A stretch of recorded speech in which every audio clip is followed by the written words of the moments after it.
퇴직 첫 해에 많은 분들이 말합니다. 이제 좀 쉬어야지. 하지만 그 쉼이 생각보다 길어지면 불안이 시작됩니다. 매일 아침 눈을 떠도 갈 곳이 없고 해야 할 일이 없고 자신을 부르는 사람도 없습니다. 회사라는 무대에서 늘 중심에 있던 사람이 하루아침에 관객이 되는 순간 그 공허감은 상상 이상입니다. 실제로 62세의 전직 공기업 간부 박모 씨는 퇴직 직후 매일 골프와 등산으로 일정을 채웠지만 3달쯤 지나자 하루가 너무 길고 아무 의미가 없다는 말을 반복했습니다. 돈은 있지만 존재 이유가 사라진 듯한 기분. 그게 은퇴 1년 차의 공통된 감정입니다. 재정적인 측면에서도 비슷한 혼란이 옵니다. 퇴직금 2억, 연금 월 250만 원. 계산상으로는 충분히 버틸 것 같지만 막상 살아보면 다릅니다. 외식, 여행, 자녀 지원, 건강검진 등 예상치 못한 지출이 늘어나면서 한 달 생활비는 350만 원을 훌쩍 넘깁니다. 처음에는 그래도 여유 있지 하며 쓰지만 1년이 지나고 통장을 보면 깜짝 놀랍니다. 일할 때는 다시 채워 넣을 수 있었던 돈이 이제는 줄어들기만 한다는 사실. 그때부터 사람들은 숫자보다 불안을 느낍니다. 재정의 문제가 아니라 다시는 회복할 수 없다는 심리적인 두려움이 시작되는 거죠. 두 번째 해가 되면 심리적인 변화가 더 뚜렷해집니다. 일할 때는 몰랐던 관계의 단절이 현실로 다가옵니다. 직장 동료들과의 연락은 점점 줄고 사회적 역할이 사라지면서 존재감이 희미해집니다. 아내와 하루 종일 함께 있으면서 갈등이 잦아지고 자녀는 각자 바빠 얼굴 보기 힘듭니다. 어떤 분은 퇴직 후엔 가정이 천국일 줄 알았는데 오히려 집이 제일 불편해졌다고 말했습니다. 이 시기에 가장 흔한 감정은 소외감과 허무함입니다. 남은 인생이 길다는 사실이 오히려 부담이 되기도 합니다. 한 60대 초반 남성은 이렇게 말했습니다. 회사에선 나를 필요로 했는데 지금은 아무도 나를 필요로 하지 않는다. 그렇다면 3년이 지난 지금 그들은 어떻게 달라졌을까요? 놀랍게도 이 시점부터 새로운 전환이 시작됩니다. 일을 다시 시작한 사람도 있지만 그 일의 의미가 예전과는 다릅니다. 수입보다 관계와 자기 존재감을 위한 일이죠. 한 전직 교사는 퇴직 후 3년 만에 도서관 자원봉사를 시작했습니다. 처음엔 무료하고 지루했지만 아이들의 질문에 답해주며 자신이 여전히 누군가에게 도움이 될 수 있다는 사실을 깨달았다고 합니다. 또 다른 분은 동네에서 작은 텃밭 모임을 만들어 이웃들과 함께 농사짓고 나누며 이제야 사람 냄새 나는 삶을 산다고 말했습니다. 이들은 공통적으로 돈보다 관계와 시간의 주도권을 중요하게 여기기 시작했습니다. 전문가들은 은퇴 후 3년을 적응의 터널이라고 부릅니다. 1년 차는 상실, 2년 차는 혼란, 그리고 3년 차는 재정립의 시기입니다. 이 기간 동안 자신이 무엇을 잃었고 무엇을 다시 만들어야 하는지를 천천히 배우게 됩니다. 중요한 건 서두르지 않는 겁니다. 퇴직 직후 창업이나 이민, 귀촌 등 큰 결정을 내리는 분들이 많지만 대부분 후회합니다. 불안해서 무엇이든 해야 할 것 같지만 그 시기의 선택은 대체로 감정적인 반응일 뿐입니다. 진짜 변화는 조급함이 사라지고 내가 진짜 원하는 게 무엇일까를 묻는 순간부터 시작됩니다. 재정적으로도 마찬가지입니다. 은퇴 후 돈의 흐름을 줄이는 것보다 조절하는 것이 핵심입니다.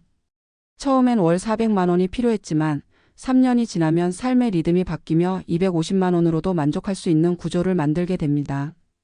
줄이기가 아니라 바꾸기입니다. 외식 대신 집밥, 소비 대신 산책, 일 대신 봉사. 이런 전환은 단순한 절약이 아니라 삶의 중심을 물질에서 관계로 옮기는 과정입니다. 결국 돈은 목적이 아니라 수단이 됩니다. 심리적인 안정은 이 시기부터 비로소 찾아옵니다.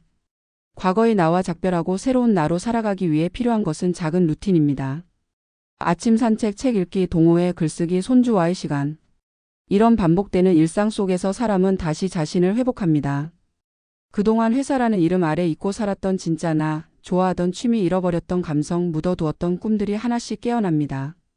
어떤 분은 은퇴 3년 만에 기타를 배우기 시작했고 어떤 분은 늦깎이 사진작가로 전시회를 열었습니다.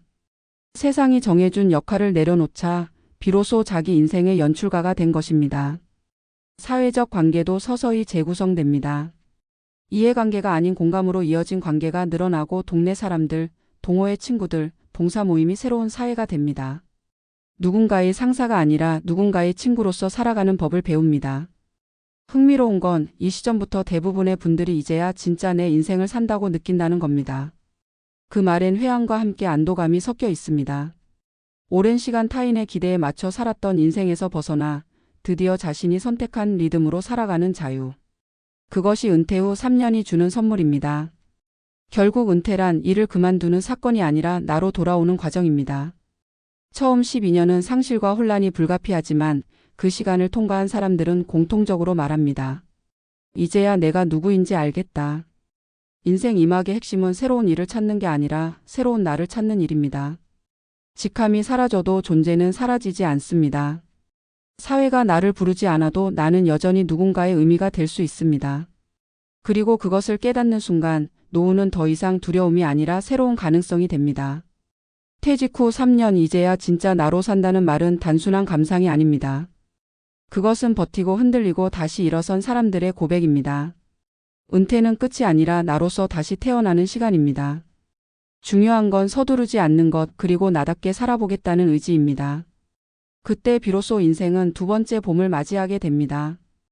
퇴직 후 3년이 지나서야 비로소 자신을 되찾았다는 이야기는 요즘 60대, 70대 사이에서 자주 들리는 고백입니다.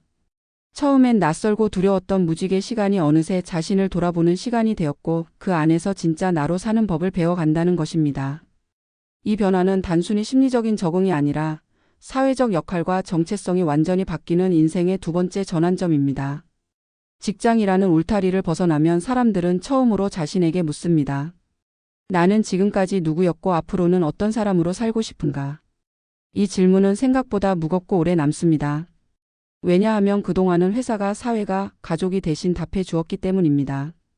실제 사례를 보면 은퇴 후 첫 1년은 대부분이 상실과 혼란의 시기입니다. 35년간 은행에서 근무한 63세 이모 씨는 퇴직 첫 해를 이렇게 회상했습니다. 출근하지 않아도 된다는 게 처음엔 해방감이었어요. 그런데 한 달쯤 지나니까 하루가 너무 길었어요. 휴대폰엔 전화 한 통 없고 누구도 나를 찾지 않더군요. 그가 느낀 건 고독보다 쓸모없음이었습니다. 그는 매일 아침 양복을 입고 근처 카페로 나갔습니다. 일할 때의 습관이 남아 있었기 때문이지만 그 속엔 나는 아직 사회의 일원이다라는 마지막 자존심이 숨어 있었습니다. 하지만 현실은 냉정했습니다. 사회는 이미 그를 은퇴자로 분류했고 그는 자신의 존재감을 새롭게 증명해야 했습니다. 2년 차가 되자 심리적 공허함은 현실적 문제로 이어졌습니다. 생활비는 예상보다 빠르게 줄어들고 자녀는 여전히 경제적으로 독립하지 못한 상태였습니다. 퇴직금 일부를 자녀 결혼 자금으로 내주며 그는 계산기를 두드렸습니다. 이러다 10년 안에 자금이 바닥나겠구나. 연금이 있지만 매달 들어오는 돈보다 나가는 돈이 많았고 물가 상승이 그 속도를 앞질렀습니다. 불안은 통장의 숫자에서 시작됐지만 점점 삶 전반을 잠식했습니다. 그는 다시 일자리를 알아보려 했지만 나이에 맞는 일은 많지 않았습니다. 그때 느낀 건 사회적 기회의 상실이었습니다. 이 시기 많은 은퇴자들이 비슷한 경험을 합니다. 일터에서는 성실한 직원이었지만 은퇴 후에는 평범한 노인으로 취급됩니다. 명함 하나 사라졌을 뿐인데 세상이 자신을 대하는 태도가 달라집니다. 이제는 그냥 어르신이네요. 이 한마디가 자존심을 건드립니다. 직책으로 쌓은 권위는 사라지고 남는 건 인간 그 자체뿐입니다. 이때 비로소 사람은 묻습니다. 직함이 없는 나 그래도 나는 가치 있는 존재인가? 하지만 퇴직 후 3년이 지나면 이런 질문이 다른 의미로 바뀝니다. 67세의 전직 교사 김모 씨는 이렇게 말했습니다. 처음 2년은 무너졌지만 지금은 편합니다. 나는 이제 누군가의 상사가 아니라 그냥 나 자신이에요. 아침에 눈 뜨면 내가 하고 싶은 걸 합니다. 그게 공부든 봉사든 산책이든. 그는 마을 도서관에서 아이들에게 책을 읽어주는 자원봉사를 시작했습니다. 처음엔 내가 이런 걸 해야 하나 싶었지만 아이들의 눈빛을 보면서 어느새 삶의 이유를 찾았습니다. 아이들이 내 이름을 부를 때 내가 다시 살아난 기분이었어요. 그의 월 수입은 예전에 10분의 1에도 못 미치지만 삶의 만족도는 그때보다 더 높다고 말했습니다. 이 시기의 공통점은 돈의 크기보다 의미의 크기가 중요해졌다는 것입니다. 퇴직 후 3년 동안 사람들은 돈을 통해 안정을 얻으려다 실패하고 결국 의미를 통해 안정을 찾습니다. 한 연구에 따르면 은퇴 3년 차 이후 행복도가 다시 상승하는 이유는 자기 주도성이 회복되기 때문입니다. 처음엔 사회가 정한 시간표에 맞춰 살다가 이제는 자신의 리듬에 맞게 하루를 설계할 수 있게 되는 것입니다. 예를 들어 오전엔 산책, 오후엔 책 읽기, 저녁엔 친구와 식사. 이런 단순한 구조 안에서도 삶의 균형이 생기고 그 균형이 마음의 평화를 만듭니다. 또한 이 시기부터 관계의 질이 달라집니다. 직장 시절의 관계는 대부분 목적이 있었습니다. 거래, 프로젝트, 인사평가. 하지만 은퇴 후 남는 관계는 이해관계가 아닌 진짜 관계입니다. 한 은퇴자는 이렇게 말했습니다. 이제는 나를 좋아해주는 사람들과만 만납니다. 계산 없이 웃을 수 있는 사람들, 함께 침묵해도 편한 사람들. 이런 관계가 늘어나면 비로소 외로움이 줄어듭니다. 고독이 사라지는 게 아니라 고독을 견딜 수 있는 힘이 생기는 겁니다. 은퇴 후 3년은 심리적으로도 중요한 시기입니다. 처음에는 사회가 나를 버렸다는 생각이 들지만 시간이 지나면 이제야 나를 되찾았다는 인식으로 바뀝니다. 이 변화의 핵심은 비움입니다. 사회적 지위를 비우고 경쟁심을 비우고 과거의 성취를 비워야 새로운 자신을 채울 수 있습니다. 많은 분들이 이 시점에서 예술, 여행, 봉사 같은 활동을 시작합니다. 그것은 단순한 취미가 아니라 자기 회복의 과정입니다. 실제로 64세의 전직 건설회사 임원은 퇴직 후 3년째 동네 복지관에서 요가를 배우며 이렇게 말했습니다. 회사 다닐 땐 늘 누군가를 이겨야 했는데 지금은 나를 다스리는 법을 배웁니다. 경쟁에서 벗어나니까 삶이 훨씬 가벼워졌어요. 그는 이제 새벽마다 명상을 하고 일주일에 한 번은 노인센터에서 강의를 돕습니다. 누가 시킨 일도 돈을 주는 일도 아니지만 그 안에서 자존감을 회복했습니다. 그에게 은퇴는 끝이 아니라 내면으로 돌아가는 여행이었습니다. 전문가들은 말합니다. 퇴직 후 3년이 지나야 진짜 은퇴가 완성된다. 처음 1년은 낯선 현실에 적응하는 시간이고 2년째는 혼란과 방황의 시기이며 3년째는 재정립의 시기입니다.